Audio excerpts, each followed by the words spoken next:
could stop.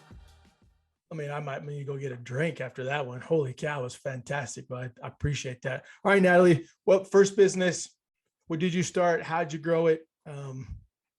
Yeah, so I opened a hair salon right out of high school, and I worked at another salon for 8 months. I convinced my dad to leave private school and go to a public school so I could take cosmetology school in high school so I could graduate with my license. And I pitched him on that so it could be something that I did to make money during college that would be better than bartending or whatever. And he was like, that's a great idea. So I did that. But then by the time I was ending high school, I was like, I have an even better idea. I'm going to save you all this money for college and I'm going to be able to take care of myself. And he said to me at that point, he's like, I support you in whatever you want to do. My dad didn't go to college. So that was well, you didn't, and it's worked for you, Dad, so that kind of came back on him. But I said, here's the thing. He told me is I'll pay for your college if you go now, and I won't if you ever change your mind. So that's what he used to try to make me really sure that it wasn't what I wanted to do, is like, if you're just doing this to try it out, stick your toe in the water, then it's going to cost you a lot. Right. Mm-hmm. And I was like, no, Dad, I'm not sticking my toe in the water. I want to be a business owner. Why do I want to learn a business from a teacher who doesn't own a business? I'm like, I want to learn business by being in business. And I went after it. It was just kind of in me. So then 19 to 24, I was grinding it out, figuring out how to run a business, be a business owner when most of my employees and people who worked for me were older than me, which, had its own challenges. And, I felt like I had a lot to prove, become more successful in those 4 years than any of my friends were going to become in the 4 years after they graduated from college.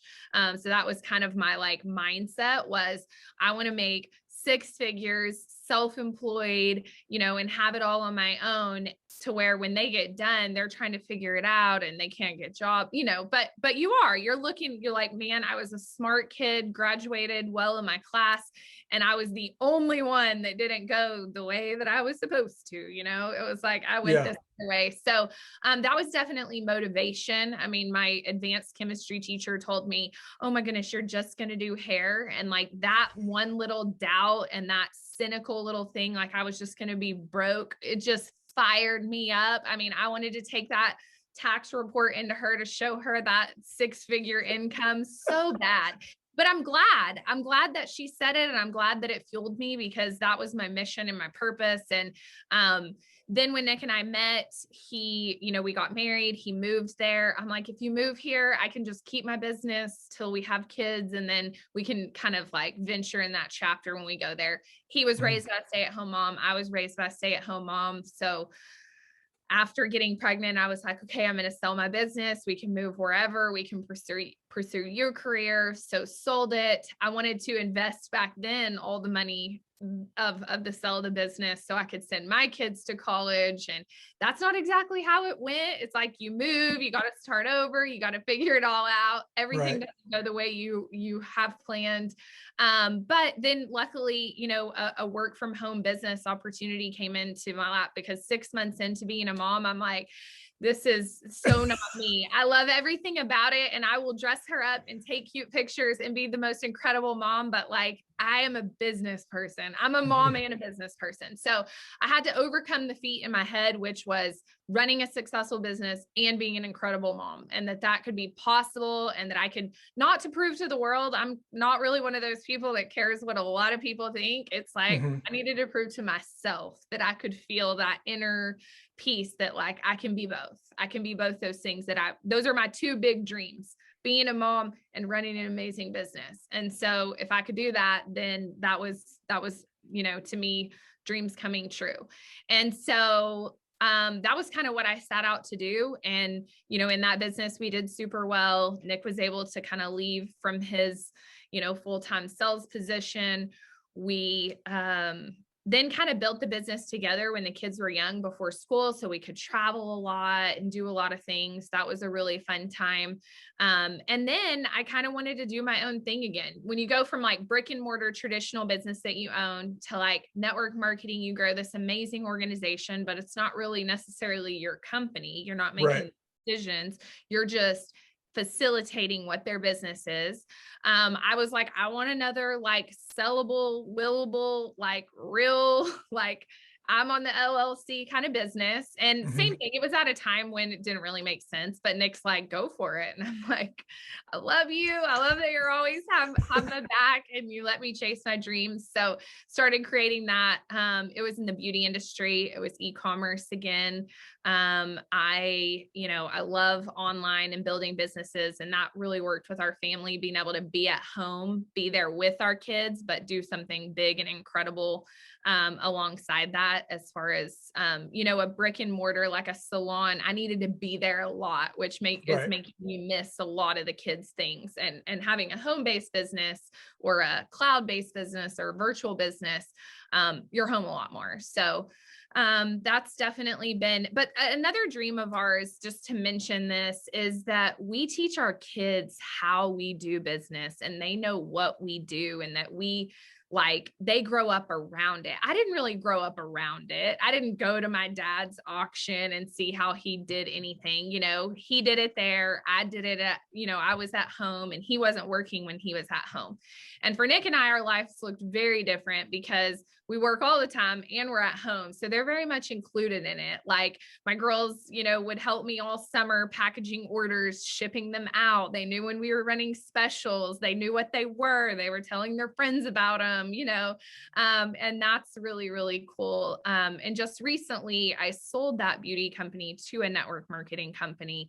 And now we're building that in conjunction. So Nick and I are back together working in business, building, and that's always something that he's wanted. He always, he thinks we're definitely stronger together, and that's fun. Has its own challenges because we're both very strong. She's the president, so she works for me, which is really cool. I'm not. But I think it's the opposite. I'm like, what do you have if I don't work for you? So. Man, okay. There's 2 points, three real points that I want both of you to touch on, because they both brought up amazing. Like, you both started at nothing, right? And I just want to make sure that everybody's clear on this. So I'm going to ask this question. Nick and Natalie, did your parents invest anything into your companies when you guys first started? Did they say, here's a bushel of money, this is it? Or was it the opposite of, we're cheerleaders, we can do what we can, but you got to go get, you have got to go to your own? This is the first principle I want to touch on. So both of you can answer that question. So absolutely none in any business if I got an investment. On top of that, when I was dropped off at college, so we're going from, out west, Kansas, my Jeep that I had in high school got broken into and everything got stolen off of it. So my car, my only transportation. And prior to that, I was playing rugby for the high school. We were in Africa. We went over there for the world championship. So I literally get home, find out I have no car. And so now I've got to be driven and dropped off for college. So yes, I did have a scholarship. I had earned a baseball scholarship. So I had, things and options and ways, but I got there 2 days early and the cafeteria didn't open for 3 days because I got there early. And so they dropped me off, took back off. I had $40 in my pocket and I had to, figure out how to eat for the next couple of days before the cafeteria opened, before I could get my thing. So no, definitely started from nothing. Now, financially, no, but the reason that we were successful were all the things that, they helped create and do all that, and the work ethic and all those things. Right. So, Natalie? So mine was a little different, but it probably won't surprise you because now you know how stubborn I am and how much I want to prove. So the opportunity came to me about purchasing the salon while I was working at the other salon. And when I met with the lady, she went to church with us and her husband had been diagnosed with cancer. She owned 2 salons and she was going to downsize to just 1 salon because she was going to be caring for her husband and all of that kind of stuff. So she said, I want to have a meeting with you to talk about maybe buying my salon. Here I am, 19 years old, I'm like, oh, really? You want to talk to me about buying your salon? Okay. At the time, I had been saving like all the money I was making. Like I stayed living at home. I didn't move out because that was the goal, but I definitely didn't think it was going to happen then. And so my dad and I went and met with her, and she was like, so the salon, we can owner finance as long as you'll co-sign on it. And my dad left that meeting and he's like, do you think you can do it? Like, as long as you can pay it every month and keep it up and going, then I'll co-sign for it. And I'm like, I don't know. Imagine a kid at that age. Like, I was strong and I had a lot of confidence, but it was still scary as heck. Like, cause he was responsible for running a business he knew nothing about if I wasn't able to go make that happen. And so I remember the day we signed the papers, he made a $4,000 deposit into my business bank account that he helped me set up. He became the co-signer on that checking account, and he signed the note, and I had to make that first payment. Right. And so in business, the whole time I owned the salon, $4,000 in the account was basically zero. Right. Like in my head, 4,000 was zero as the baseline.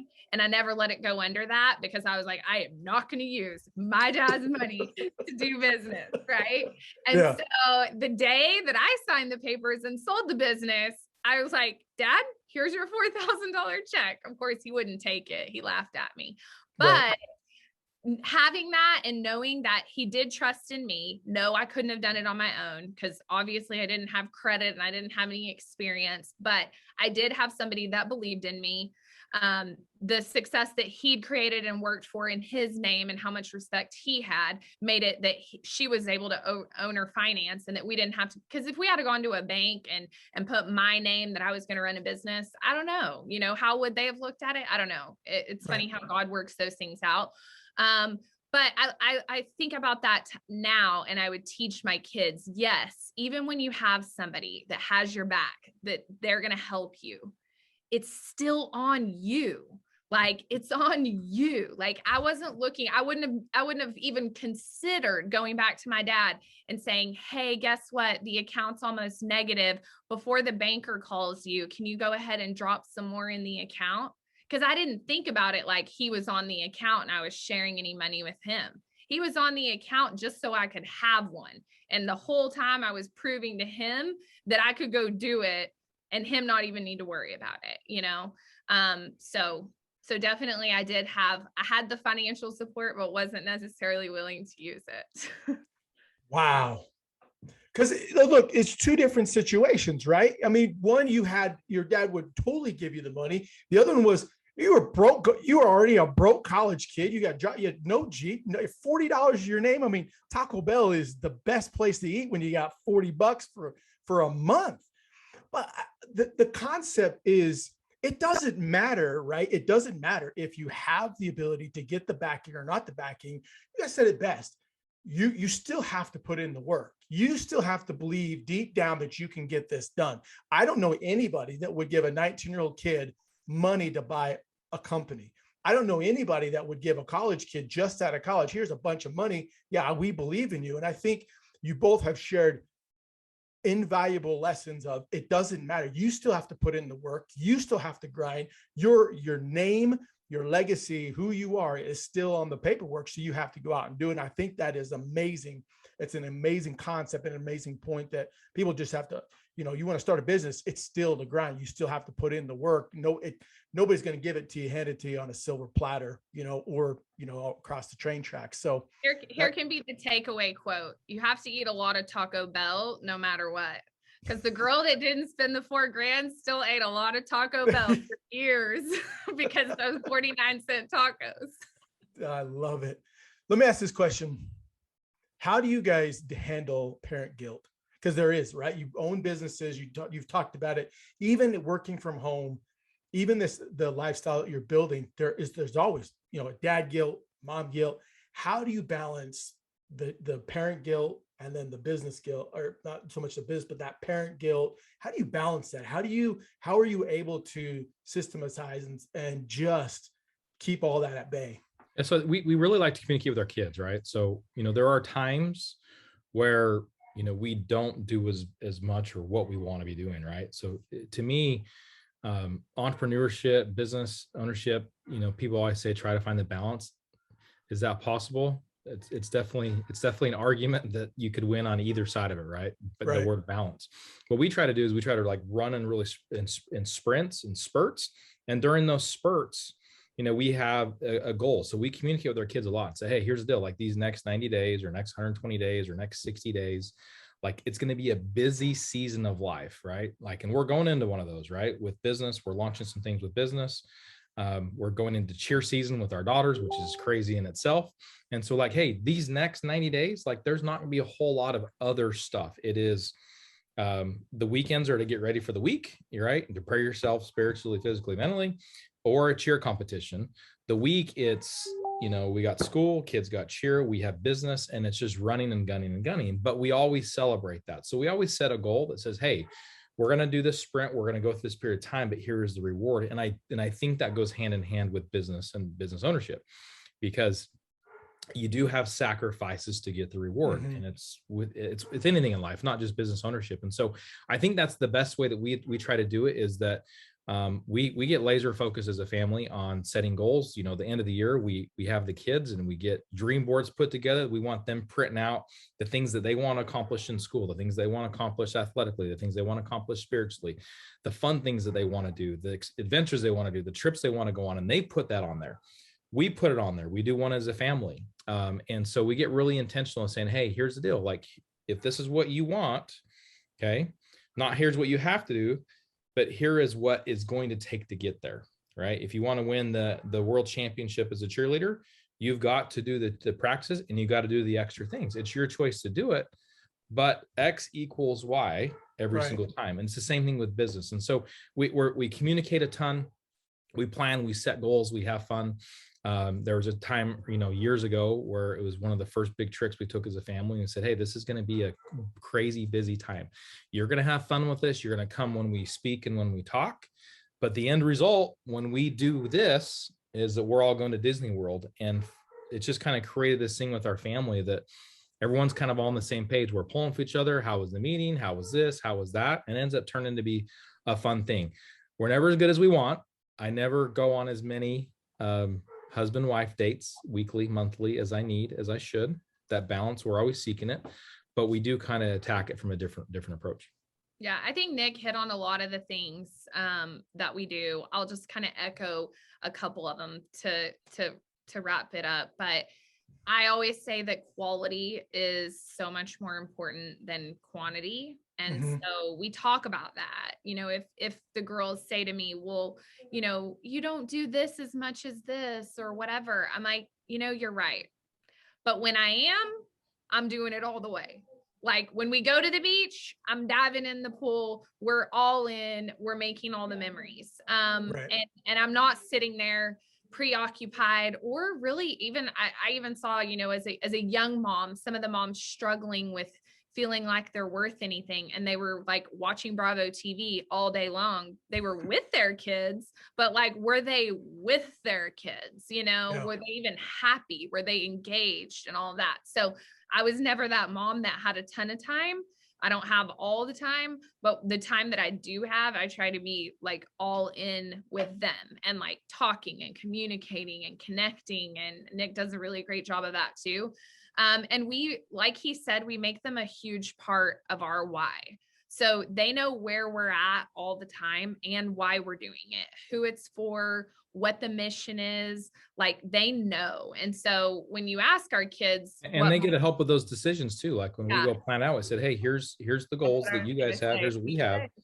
Here's what it's going to take to go get there. Are we all on board? And so it ends up being this big reward, and it ends up being a big team. And it's never perfect, right? There are those weeks and those days, but. Or we'll say like, hey, if we do this for this long and we hit this, we could go here. Or if we do without a little bit longer or a little bit more, or we go further or we sacrifice more, then we could go here. Which do you want? Which should be on the dream board? And they're like, Paris, you know? And I'm like, okay, well, Paris is going to be the 4-year goal. Are you okay with go, you know, or we could just go to Paris, Texas. Which one? You know, we could do that in a couple of weekends from now. You know, I mean, I'm joking around, but like Right, we right. definitely we involve them in those conversations that are like, okay, what do you want? And then what are you willing to sacrifice? So then they know why. Like they know if Nick or I have to miss something or whatever. We talk about always being there, but say, you know, whatever, dad's out of town, mom has something, and it was your performance or whatever. And it's like, you know why we're doing this, and you know why we had to, and you know we'll come back and we'll have your back if, you know, whatever. Like we've all missed something, or I missed the Thanksgiving lunch and she was the only one without the mom, you know, like I've done those things. Right. But they know also why we're doing it and what's in it for them throughout navigating our business. It's not a secret to them, you know, what we're doing and what the goal is and how that's going to affect their life. And I kind of always sit back and wonder, like, I wonder growing up in a home like us, like having two super ambitious entrepreneurial parents, like, what are they going to want to go do? How are they going to want to run their families? Are they going to want something like really structured and just simple? Because like nothing's really simple at our house, but that will be the fun of life, to see, you know, where the girls really spread their wings and plant their flags. One of ours has a passion for kids with special needs, and her heart and passion has come from her seeing Nick serve people and love people and be there for people. And so those same traits that we have gets kind of channeled into another direction. And it's really fun to see like the people they're becoming. Next level stuff. I mean, that you could package and sell what you just did. You could package and sell that for online and people would flock to it. Because I talk to a lot of parent, couples that are in business together, and they're like, I don't, we struggle with this, or I struggle with that. This is the first time first time in a long time that I've heard two couples say, we involve our kids. They're part of our decision-making process. So when they come back and say, hey, listen, what you missed this. You remember, this is what we're going for. This is what we're doing. This is what we're building. You are part of the building process. You are a part of we got to ship this out. We're running hard for 90 days or 120 days. You're a part of this. We all agreed, but the reward is, as a family, we're going here. And to instill that into a child as young as your kids are, because I know your girls are young. My kids are not. My kids are old, right? But to instill that at that age, for them to see, because what it does is it basically, this didn't work, that's okay, but that's just a small little blip on the milestone that I'm going after. And that is unbelievable, unbelievable. So, all right, we're going to wrap up. I hate it because I could go another 2 hours. I know you guys are super busy, and I appreciate your time. I appreciate everything that you're giving to us. So to close this out, I want to wrap this up. And so here's the scenario. I wrote this down. So if I'm not looking directly, this is why. So you're both sitting at an ice cream shop. A couple comes up to you and says, look, we know you two are power couples, right? We know you each own your own business. Now you're in business together. How, as a couple, how do you guys find passion in being an entrepreneur in the same business with each other? Give this couple or these couples, give them some actionable items that you two do to help it. Okay, I'm starting. Hi, Sunny. So some of the things that we do is we try to have like disconnect time or connect time. And we say like, hey, I think communication is key. So we try to like meet in the morning and say, what does your day look like? And we talk about those main things that are non-negotiables. And then we try to work other things. And Nick's favorite line is, what do you need from me? And that's like, and I don't abuse that. It's like, if I really need him to take something over for me that I'm not able to do, or that I can't get to, or that I have an expectation of, that's my time to say it. And it's kind of like free reign. It's not like I'm nagging you. Hey, remember this. It's literally like, what do you need? Okay, got it. I got this. And we go about our day. And then the times that we are together, that we really are trying to connect, we just straight up say it like, hey, let's connect. And that means disconnect from other things, external things that pull us, even the kids. I mean, we're parents of 3, 11, 9, and 4. They are needy. Like there's always somebody talking at our house. And Nick's a highly sensitive person to sound. So sometimes he's just like, I just need everyone to not talk for a second, you know? But we try to tell them, hey, mom and dad need time to talk about things. And then we find ourselves when we are alone together, whether we're traveling or even if it's just us at home, we naturally always talk to each other about business because we're best friends. And he's super smart and I value his opinion.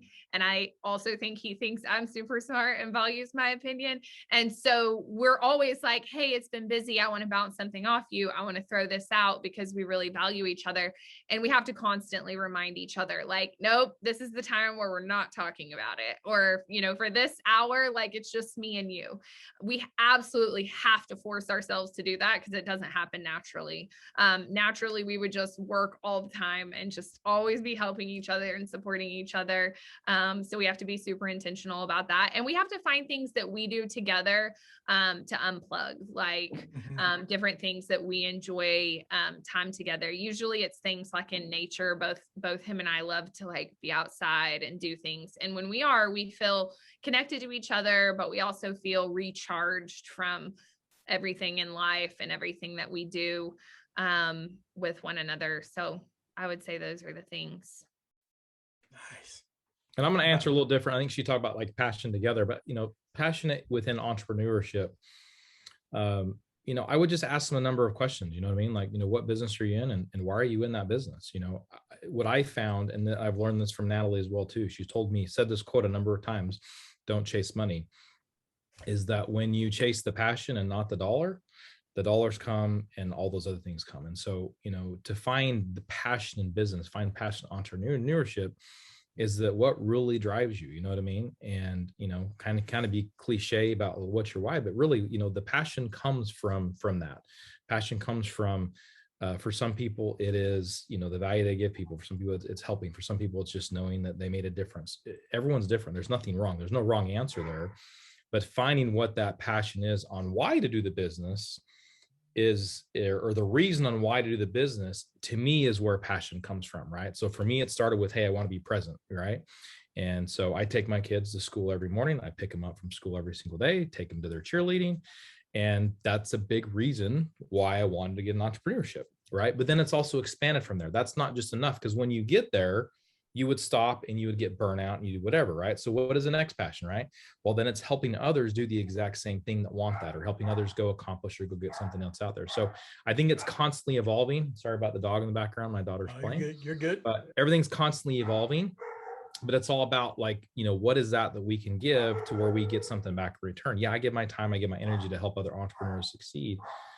But I get a lot of enjoyment out of that. And it brings me value, brings me excitement, brings me happiness, brings me joy, which makes it easier and makes me better to go do my job, right? In that specific thing. So I'd say, what is your business? Why are you in that business? You know, what joy does that bring you? What pain does it solve, right? Going back to earlier, what does it take you? Who is it bringing in your life that's going to help you take that next level? Any of those would be enough of a passion to, I think, drive someone to entrepreneurship, take them to the next level in entrepreneurship, take a right turn to a different form of entrepreneurship. Because me, that's what's fun, right? You see crazy busy, crazy successful business people, entrepreneurs out there who are totally happy. It's because they're in their passion, right? They love what they do. It's not the money. They love the net effect, the benefit, or, you know, the result of what they're doing that changes in life. And so to me, that's where it all comes from. It's, you know, how do you solve a problem out there in the world, right? While, you know, fulfilling what you need, what you desire, you know, what your passion is. And that's where the magic comes in, and it's fun. 100%. Knock it out. I love it. Just let everybody know, what business you guys are in, if they want, if, people want to get a hold of you and learn about the business, learn about, if they want to, if they want to connect with either you, Nick, or you, Natalie, give us, how do we, and we'll pop the links down below, but tell us about the businesses you're in as we're wrapping up, and then how can we reach out and how can they get a hold of you? Go ahead, babe. Yeah. So, I work in the field, sales organizations, but with Globallee, Natalie is the president of beauty for that company. So she works with corporate from product development, R&D, but then also bringing out programs to help other people, women, men especially, go sell these beauty products. And she can kind of talk about her passion on why that. I actually work in the field with that company and help people there. I also work with another sales organization that helps people learn how to invest, programs, artificial intelligence that makes it easier for them to go invest. So whether it's someone that just wants to become a customer and grow their money, or whether it's someone that says, hey, like, I want to do this, I want to help a lot of other people do the same thing. And then just some other, I would say, angel investment things on the side. But from the standpoint of business is what we do hands-on would be those two for me. Natalie? Awesome. Yeah. So basically you see stand out behind me, but I love helping people stand out, live their best life, go out and accomplish everything. So beauty has always kind of gone hand in hand with making an outer transformation that makes this inner transformation with people. And I guess I brought up my dad more than I have in my whole life in this interview. But when Nick was saying that, to find whatever you love doing and then find a way to make money. I mean, my dad started telling me that, like, I was like, if I ever become a business owner, what should I do? What should I do? And, you're always looking for somebody to tell you that like $1 million answer of exactly which door to open and, predict your future. And he was like, just find something that you love so much that it doesn't feel like work at all. And then how you make money will work itself out, because like, you'll just have that love and passion behind it. And so that's what I always tell people. It's not like I went to the thing that I thought I would make the most money at. I remember doing a girl's hair before church camp, little worship service, and spending all my time braiding her hair, making her look so pretty. And I remember at the event, looking at her and seeing how happy she was and how confident she felt and like how that made a difference. I became totally obsessed with the feeling that felt. And I've used that same passion to fuel every business now that I've ever been a part of. It's just making that difference in somebody's life to boost that confidence. I do it with products on the outside that then transform how they are in the inside.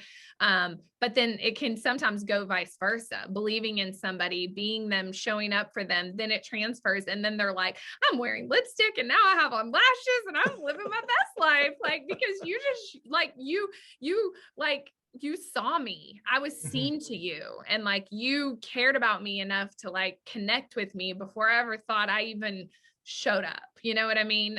So it kind of goes both ways. And that's definitely my passion. And it always has been. So developing those products and help enabling the people to find them, and then even build that business. Cause I always say you can always help somebody if they're where you used to be. Right. And so I think about all the stages of progression through my entrepreneurship and motherhood and everything. And I meet people every single day that I'm like, wow, they remind me of me when I was that age. And I have, so much to pour into them and help them to get to wherever they want to go, because I definitely have, had all those struggles or had all those things that, I've overcome and helped others along the way. So I think best to contact Natalie's Instagram is the Natalie Sorensen, and mine is Nick Sorensen 22. I think the last thing that I would say would be just go hand in hand with your question before is, this quote that's behind me. It's one of my favorites, is never let the fear of striking out keep you from playing the game. Because with entrepreneurship, you're going to strike out, you're going to have losses. And, if you look at it, hey, this is how I'm learning how to become better. You can do it. Here's a card. My mom gave this to me when I was probably, 10, 11, 12 years old. It's a picture of Babe Ruth. It says, never let the fear strike out, get in your way, and always swing for the fence. And in business and life, I think if you take that approach and just know, hey, I'm going to get another at bat, I'm going to get another swing, you're good. And so, we have a saying in our family that just says, keep swinging. And so finding your passion in business, it's sometimes not as easy as what we just said right there. Keep swinging, keep taking hacks. You're going to find it and you're going to have a lot of fun doing it. Oh my gosh, dude. I cannot, I cannot thank both of you enough for today, for this interview. I know we've got a little longer than probably wanted, but man, people who listen to this, when you listen to this, you watch this on, YouTube, it'll be on YouTube. It'll be you can see the passion and the drive of not the business, but the passion they have to help. And that was been the big sum of this whole thing, is you both love to help others get what they want. I was in a meeting one time with, before he became the president, Donald Trump, and he would always say, help enough people get what they want and you will always have what you want. And it was phenomenal. And just to listen to you guys echo that, and I know you guys have probably done the same business coaching that I've done, but man, that was fantastic. I love it. Before we let you go, I have to ask this: 5 books that you would recommend anybody to read. 5 books, just personal development, business, anything, just 5 books. We'll start with you, Nick, and then we'll end with Natalie. Number 1, Napoleon Hill Laws of Success. He studied the top billionaires of his time and basically broke it down like scientifically of the laws of success. So, hands down, that's like a guidebook. We have the original manuscript here just because it's such a powerful book there. To me, that would definitely be number 1. I love Mindset, The Psychology of Success, and that is by Carol Dweck. There's, fixed mindset, growth mindset. If you have a growth mindset, you can accomplish anything in life. And it just really kind of breaks down how we go think about that. Compound effect, consistency. In the end, to me, it doesn't matter how good you are, how good looking you are. Clearly, you can have success if you're consistent enough, over a period of time. I like Tony Robbins' Unshakeable. I think it was phenomenal financially, because it really just gets your mind out of, hey, wait a second, there are ways, simply just, simple math, you can win financially. 4-Hour Workweek, I think that's really great because it helps you break down, hey, how can I do things more efficient? How can I get more out of me to do the things I want to do to give more time back and still accomplish those things? Natalie? Okay, so I'm going to have to say The Magic of Thinking Big. That's one of my favorites. Miracle Morning, or just the whole concept of like your daily routine and how you function. The Big Leap's one of my favorite books, and a book that a lot of people don't talk about. It's kind of, to me, one of those hidden gems. It helped uncover to me the thing that's my upper limit that I had no idea even existed. And so I think those mantras are super important. 21 Irrefutable Laws of Leadership. To me, that's the cornerstone of developing the success structure of influencing other people. And the last one I'm going to say, so I just recently bought these. This author here basically wrote a series of maybe 7 books, and it's like master your emotions, master your beliefs, master your focus, master your destiny. And just recently, as a lover of personal development and just always growing, I pull one of these off. I haven't read them cover to cover, step through step. I use it almost kind of like a daily word or whatever. I pull it out, flip through it, find something. It's always super spot on, and they're easy to kind of look at anytime you're just needing that little bit of like, I need to focus on something that's going to help drive me forward. So another one that I haven't really seen many people talk about. So awesome. Well, hey, everybody. Thank you, Nick, Natalie, for being on. Thank you for the listeners for listening. We'll have all those books down below in the link below. We'll have their Instagram feed. I love watching, Natalie stuff, but look, you ever want to see a good looking guy wearing a tutu and the loudest chair, you go follow Nick, because I love watching him. Thank you guys so much for being a part of this project. This is a great episode to the archaeological study of you. So I appreciate you guys.